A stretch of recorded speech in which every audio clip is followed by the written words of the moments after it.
Hi everybody, welcome back to Cancer to Marathon. This is episode 4 of the My Story series where I'm talking about my story from being diagnosed with acute myeloid leukemia all the way through running a marathon here just this past December in 2019. And so this probably is my favorite chapter in this whole story though, because this is the chapter where I get to talk about finding out that I was in molecular remission and kind of how I got there. If you haven't watched the previous 3 chapters, I would recommend that you go back and do that. We've talked about my diagnosis, we've talked about my induction and my consolidation treatments, along with some challenges that I had with infections. And then today we are going to talk about molecular remission and how I believe I got there. So if you think back to the end of the last episode, the consolidation therapy episode, we were talking about, we just finished my 4th round of consolidation therapy, my 5th round of chemotherapy altogether, and I had achieved a reversal in my 16th genome, which was one of the 2 genomes in my DNA that were mutated that were causing the blast, that were causing the immature white blood cells that were causing my leukemia. And my 17th genome was still being stubborn. It had not reversed itself, and that gave me a higher chance of the acute myeloid leukemia returning. And so my doctors up at MD Anderson had recommended that I go on a clinical trial that was going to basically put me on a maintenance dose of chemotherapy 3 days a month, 3 consecutive days a month. And that would have lasted for 2 to 3 years, was what they were projecting. And they were hoping that by having that steady therapy, that genome would reverse itself. This was a plan that was not unlike many treatment plans that are done by older acute myeloid leukemia patients, but typically not done for younger patients like myself who could handle a little bit stronger therapy plan, which is what I had. We had seen that Ohio State University had done a similar clinical trial, and the results have just been basically a pushing back of any kind of relapse. It helped prevent relapse in the short term, but the long-term prognosis wasn't any different.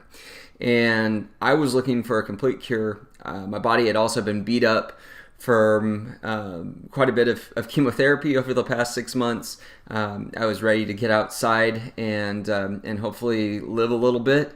And so I decided, maybe after watching one too many episodes of Dr. Oz when I was in the hospital, I decided to step away, not do the maintenance therapy right away, give myself a little bit of time to think about things and get myself back into shape so that my immune system could fight off any free radicals that might get into my bloodstream and help prevent any kind of future issues potentially that way.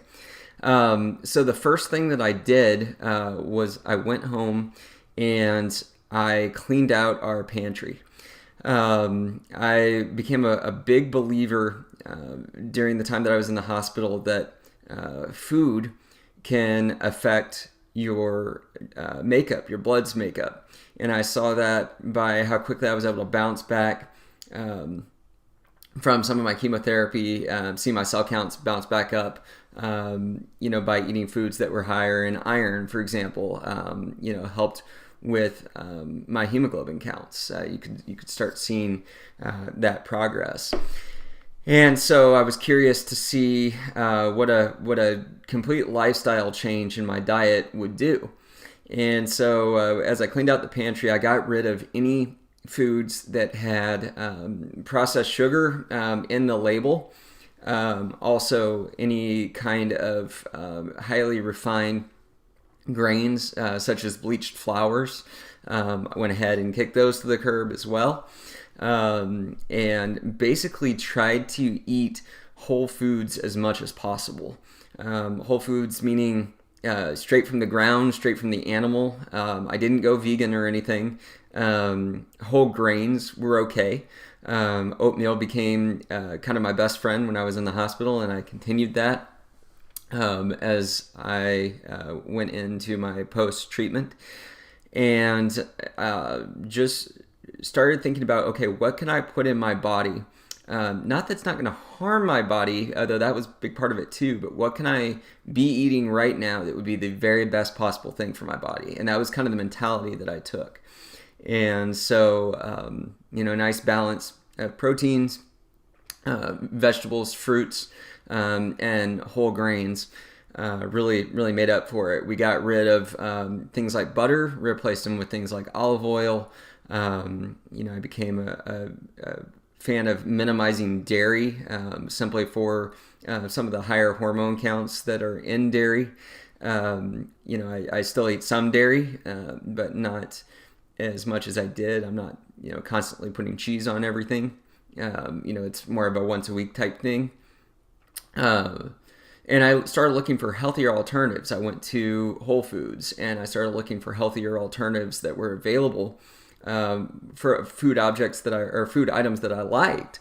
What could I do to make that taste good but also be good for me?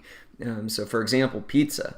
I like pizza. Everybody likes pizza, I think, for the most part. And the parts of pizza that are bad for you would be the refined flour, the bleached flour in the crust, the sugar in the crust, the sugar in the sauce, higher sodium levels in the sauce potentially, and then also the hormones in the cheese.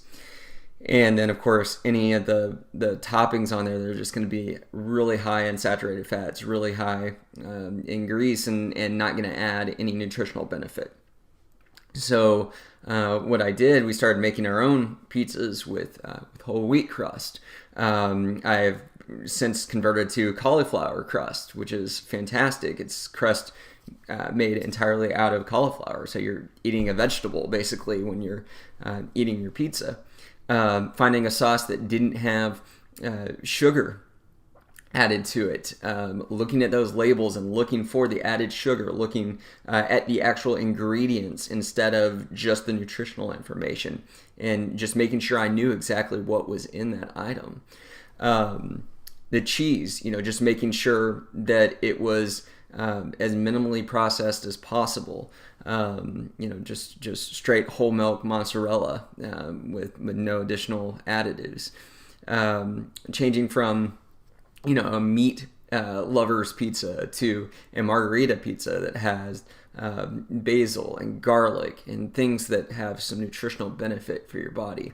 That's just one example of a food that I feel you can make healthy, particularly for a once a week type thing. You can make that food healthy. It's just we've been trained to eat this highly processed stuff, and sometimes it takes taking a step back and really taking into account exactly what you're putting into your body in order for you to make that change. And so going to the store and just reading those labels and finding healthier versions of what we had previously been eating was a big step. So starting in March of that year, which was 2014, after my chemotherapy was over, I started eating healthy.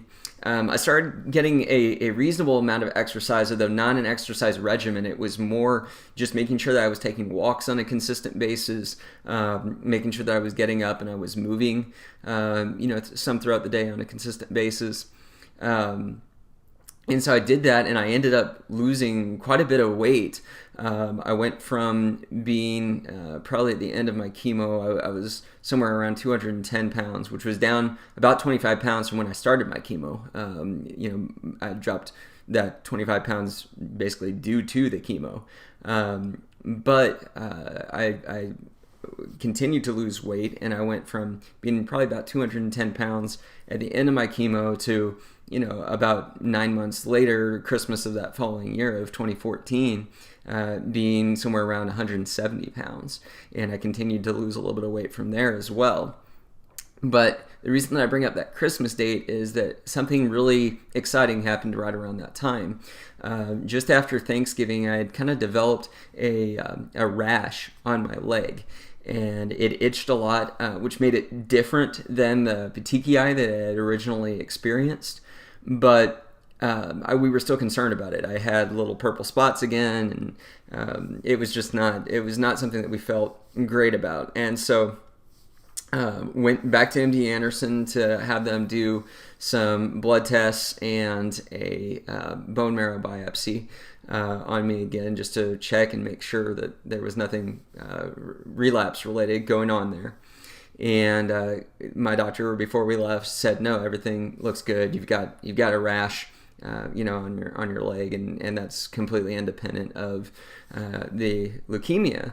But she said, we'll get you your bone marrow biopsy results when they're fully available here in about 2 or 3 weeks. And MD Anderson has a portal that they put all of your results on when your test results come back. Well, my doctor ended up going on vacation right around that time, but my results popped up on my portal, and I looked at them, and they're highly scientific the way that they're written, but we've become pretty good at deciphering these over the course of the treatment. And I thought I was seeing something exciting, and that was that I thought that I was seeing that 17th genome was normal and not mutated anymore. And so I ran it by my wife and my dad, who had both become proficient at reading those as well. They thought they saw the same thing, but again, my doctor's on vacation, and we're looking forward to talking to her when she got back. And finally, she gets back from vacation. She gives me a call, and she said, "Hey, did you look at your test results?" I said, "Yeah, I did." And she said, "Well, what do you think?" And I said, "Well, I think what I'm seeing is that I have a molecular remission." And she said, "Yeah, that's exactly what's happened." And she said, "What have you been doing?" And I talked to her about the diet, about focusing on replacing things that were highly processed with things that were natural, and just healthier versions of the same thing, minimizing the sugars, things that I had just talked to you about. And she said, this is really cool. She said, a lot of times, our older doctors that have been here for a while, they get kind of stuck on the fact that, hey, we have to have medicines to help make some of these things happen.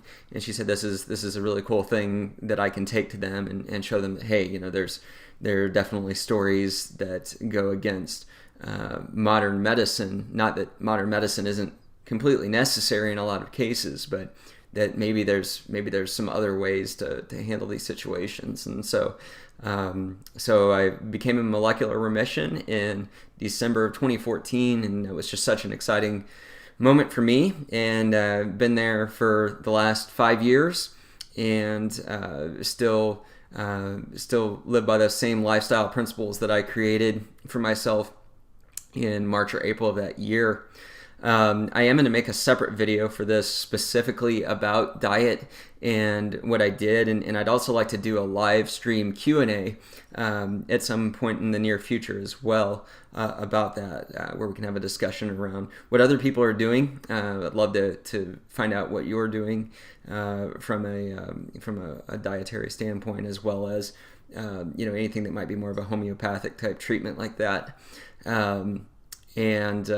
Anyway, I look forward to hearing from you, hopefully in the comments below as well.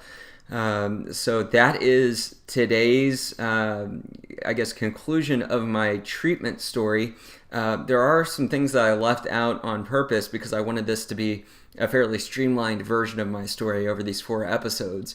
But I do want to go into some other things related to my story. We're going to talk to some of my caregivers, talk to them about what their experience was like, talk to my family, and talk to them and what that experience was like for them as somebody that wasn't the patient but was obviously being affected in a lot of other ways. And then we're also going to go into some things like challenges with health insurance, challenges with billing, things of that nature, things that I learned as we went through that process. That might be able to help you as well. So future episodes related to those things coming up as well.